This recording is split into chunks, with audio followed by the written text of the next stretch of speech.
অনেক পুরানো এবং প্রাচীন ঐতিহ্যের হচ্ছে পান্তা ভাত। তবে ইদানিং গবেষণায় উঠে এসছে স্বাভাবিক ভাতের তুলনায় পান্তা ভাতের পুষ্টিগুণ অনেক বেশি এবং মাইক্রোনিউট্রিয়েন্টও পাওয়া যায়। এগুলো হলো iron, calcium, magnesium, potassium, zinc, phosphorus, vitamin B6, B12। পান্তা ভাতের সাধারণ চালের চেয়ে পুষ্টিগুণ অনেক গুণ বেশি।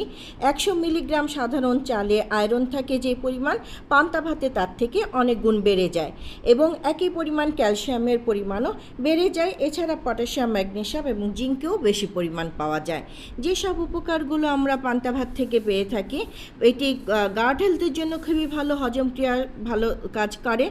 পান্তা ভাতে ল্যাকটিক অ্যাসিড ব্যাকটেরিয়া রয়েছে, তাই দইয়ের মতো ব্যাকটেরিয়া পাওয়া যায় এবং হজম শক্তি ভালো। এটি গ্যাস্ট্রোইন্টারনাল সমস্যাগুলো প্রতিরোধ করে, শরীরকে ঠান্ডা রাখে, ত্বক উজ্জ্বল ও সুন্দর করে। ভিটামিন B12 থাকায় শরীরে ক্লান্তি ভাব এবং শরীরকে সতেজ রাখতে সহায়তা করে। এছাড়াও অনিদ্রায় যারা ভুগছেন তাদের জন্য এটি খুবই উপকারী।